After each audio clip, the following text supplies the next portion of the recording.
Bienvenue à tous et merci de nous rejoindre sur Télé 50. Quoi de neuf en RDC? Eh ben, une nouvelle compagnie aérienne s'est implantée à Kinshasa. Il s'agit d'Ariker.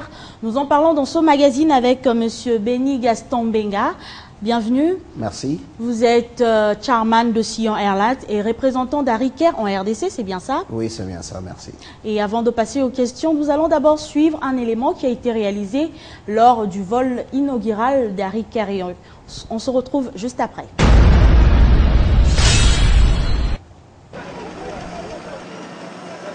Mercredi 5 décembre, il est 16h25, lorsque ce premier appareil de la compagnie nigériane Ariker atterrissait sur le tarmac de l'aéroport international de Njili.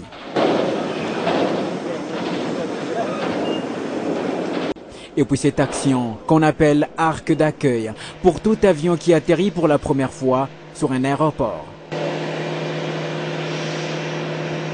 Au bas de la passerelle, les agents des Sion Airlines, une société congolaise opérant aussi dans le domaine de l'aviation et représentante exclusive de Ariker, visiblement sous émotion après plus de 3 ans d'attente. L'appareil est un Boeing 737 série 700 nouvelle génération et fait partie d'une flotte composée également des Airbus et des bombardiers de moins de 5 ans d'existence et donc remplissant toutes les conditions techniques de pouvoir voler. Nous avons connu beaucoup de succès pendant 6 ans. Nous avons une flotte de 23 avions. Ce que nous offrons, c'est la sécurité. C'est notre priorité numéro 1. La sécurité et la qualité. Chose également assurée par certains passagers et membres de l'équipage. On a décollé de Douala et on est arrivé à Kinshasa. Le vol était impeccable. Ariker ouvre ainsi le pays sur d'autres destinations dans le monde, un acte de grande signification patriotique pour les Congolais, précurseurs de cet investissement, unique en son genre pour l'instant dans le domaine de l'aviation en RDC. Il est grand temps, comme je l'ai décidé, que nous puissions révolutionner des choses. Je promets un travail sérieux au public. Je me réserve de faire des commentaires, mais je demande à ceux qui nous observent et ils verront ça par les actes. Offrant toutes les conditions d'un meilleur voyage par les conforts qui caractérisent ces appareils, Ariker vient désenclaver la RDC. Il reliera Kinshasa, Douala, Lagos avec des vols directs New York, Londres, Johannesburg et toute la côtière. Ces vols sont programmés pour chaque mercredi et dimanche.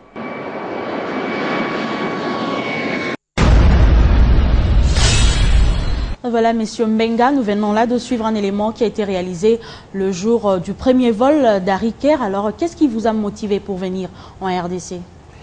En fait, merci d'abord pour l'opportunité et l'occasion que vous accordez ce jour. La RDC, c'est une grande nation en Afrique. En tant que Congolais, répondant à l'appel du chef de l'État, de la révolution, de la modernité, étant dans le domaine de l'aviation, et on s'est dit qu'on devait aussi mettre la main à la pâte pour participer à cet appel, répondre favorablement à ça. C'est ainsi qu'on avait pensé à Kinshasa. Mais il n'y a pas longtemps, la RDC figurait sur la liste noire des organisations mondiales qui réglementent ces secteurs. Cela ne vous a pas fait peur? Non, ça ne peut pas nous faire peur. La raison principale où nous amenons les compagnies de grande envergure comme Ariker, qui servent déjà d'exemple au niveau de l'Afrique. Pour votre information, c'est une compagnie aérienne privée. C'est un investissement nigérien et ils ont pu obtenir toutes les autorisations nécessaires. Ils sont passés par tous les audits qu'il faut et le Nigérien n'étant pas sur la liste noire et le Congo étant en train de se battre pour sortir de cette liste, il faut qu'on amène un modèle type qui puisse permettre à ceux que nous suivons le chemin qu'ils ont pu parcourir pour que nous sortions aussi de cette mer. Et quel type d'avion vous utilisez? Nous avons une flotte de 23 avions et comme ça a été spécifié lors du vol inaugural, nous utilisons le Boeing 737 série 700 nouvelle génération. Nous avons de 737 série 800 nouvelle génération et nous avons 2 Airbus A340-500 et qui sont en train de faire la connexion des pas de Lagos sur New York et sur Londres Heathrow.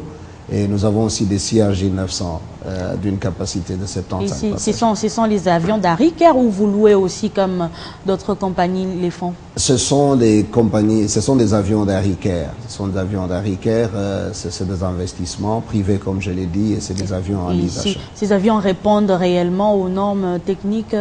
Ils répondent aux normes techniques. Je peux, pour votre information, confirmer ce qui vient d'être dit, que le plus âgé, il a 3 ans d'âge. Qu'est-ce que vous garantissez aux passagers congolais? Le passager congolais, c'est comme le directeur commercial d'Ariker l'a fait lors du vol inaugural. C'est la sécurité qui est d'abord la première garantie que nous donnons, ainsi que la qualité de service à bord qui est une qualité exceptionnelle. C'est ce que nous garantissons. C'est depuis 6 ans qu'on est en train de desservir le Nigeria et on a pu obtenir toutes les autorisations éventuelles. On a passé tous les audits pour être à mesure d'atterrir à JF Kennedy et à Londres Heathrow et puis à Johannesburg. Donc ça doit être tout un processus. On ne laisse pas n'importe quel avion atterrir dans ce genre d'aéroport. À Ariker, vous êtes en RDC, ça fait seulement 2 mois, mais vous avez trouvé d'autres compagnies. Qu'est-ce que vous allez faire pour vous imposer dans ce pays?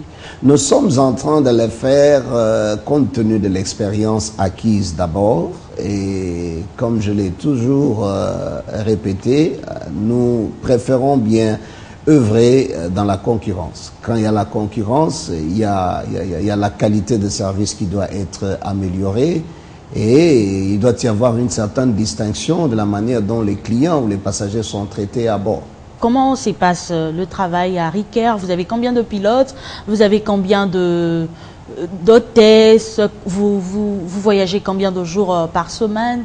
Tout ça, vous pouvez expliquer à nos téléspectateurs? Pour ce qui est de Kinshasa, nous avons 2 fréquences la semaine, chaque mercredi et chaque dimanche. Le vol part de Kinshasa, de Lagos d'abord, il passe sur Douala, de Douala il vient sur Kinshasa, de Kinshasa il repart sur Douala et de Douala il repart sur Lagos. Au départ de Lagos, nous faisons 126 vols par jour parce que nous desservons toutes les provinces du Nigeria. Et nous avons aussi des vols internationaux dont les principaux sont notamment le vol de New York que nous faisons au départ de Lagos et le vol de Londres, Heathrow, que nous faisons au départ de Lagos, le vol de Johannesburg, en dehors de vols régionaux tels que l'Afrique de l'Ouest où nous desservons éventuellement et les quelques pays. Nous sommes en train aussi d'évoluer pour ajouter d'autres pays.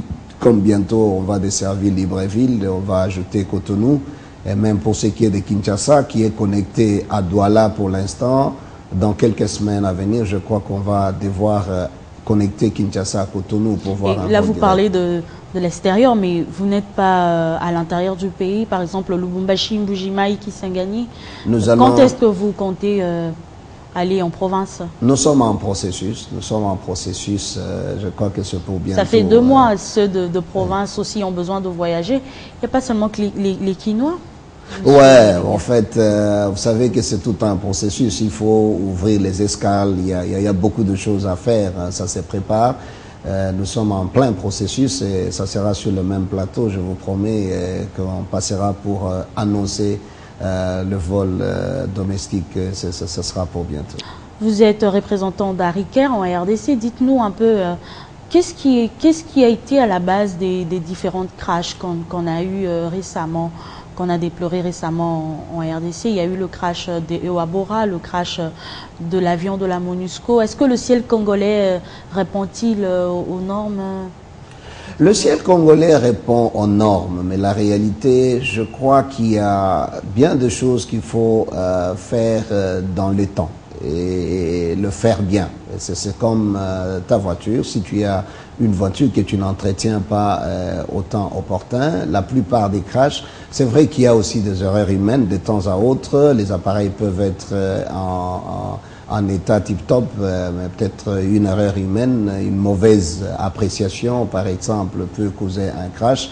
Mais il faut une rigueur, il faut une discipline dans le suivi de maintenance des avions. Vous savez, le domaine de l'aviation, c'est un domaine lucratif. À un certain moment, quand les gens sont en train d'encaisser l'argent, ils oublient que les équipements qu'ils utilisent sont censés aller à l'entretien. Donc quelqu'un peut peut-être privilégier l'argent qu'il empoche sans tenir compte des vies humaines. C'est ce qui fait que par moment, si les entretiens ne sont pas suivis et que les choses ne sont pas faites dans les temps et que ce n'est pas fait selon les normes, ça peut occasionner des crashs par moment. Et je dis qu'il y a deux facteurs.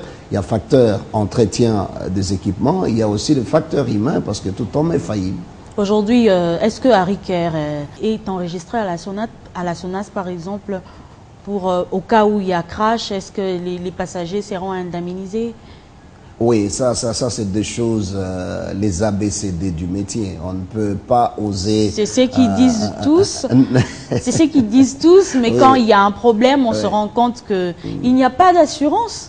Ouais, mais Dieu a fait grâce jusque-là. Pendant les 6 ans qu'on opère, on n'a jamais eu un crash. Et je crois fermement qu'on n'en aura pas, d'autant plus qu'on s'accroche aux normes. Que guérir. Mieux vaut prévenir que guérir.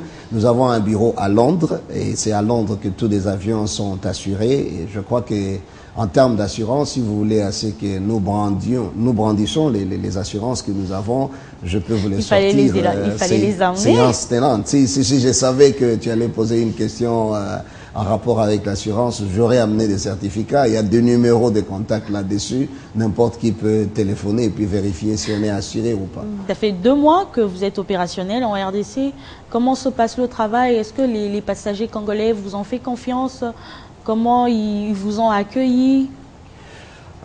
Jusque-là, les passagers nous ont fait confiance. Vous savez, l'avantage qu'il y a est qu'il y a un besoin réel.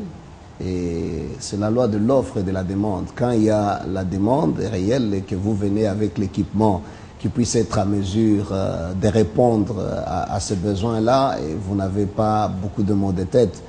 Mais il faut admettre qu'il y a beaucoup d'efforts à consentir dans le sens où on doit faire large écho. Il y a beaucoup de nos passagers qui ne connaissent pas totalement l'entièreté des lignes que nous sommes en train d'opérer. Par exemple, quand je vous ai rencontré pour la première fois, vous ne saviez même pas que nous sommes en train d'opérer au départ de Kinshasa. Sur notre bureau de Cavalli Center, vous pouvez acheter un billet pour New York, par exemple. Oui. Les gens ne savent pas que tu peux passer à nos bureaux, acheter un billet pour Londres, pour l'Afrique du Sud.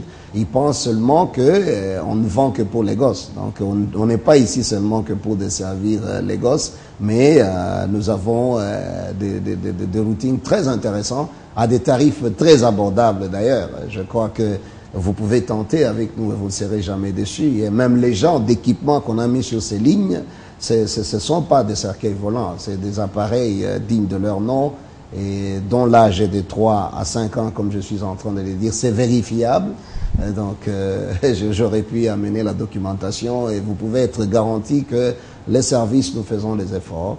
Les passagers nous ont fait confiance jusque-là et quand bien même beaucoup d'autres ne savent pas ce qu'on est en train de desservir comme ville, et nous sommes en train de travailler là-dessus pour offrir toujours les meilleurs tarifs et servir le Congolais que nous respectons. Voilà, merci Monsieur Béni Gaston Benga. Je rappelle que vous êtes chairman de Sion Airlines et représentant d'Harry Kerr en RDC. Nous parlons d'ailleurs d'Harry Kerr qui s'est implanté dans ce pays. Merci d'avoir répondu à notre invitation. Je vous remercie et toute l'équipe Télé 50 pour cette invitation. Et vous savez bien que Télé 50, c'est notre partenaire de taille. Et on est toujours là à tout moment. C'est toujours un plaisir de se retrouver sur ces plateaux pour parler de ces grands projets qui est en train de révolutionner déjà le ciel congolais. C'est du nouveau. Une émission comme la tienne, quoi de neuf en RDC? Pour l'instant, c'est Harry Kerr et Sion Airlines. Merci. Merci également à vous, chers téléspectateurs. Vous nous suivez partout dans le monde. Merci de nous faire confiance. On se retrouve très prochainement pour un nouveau numéro de Quoi de neuf en RDC.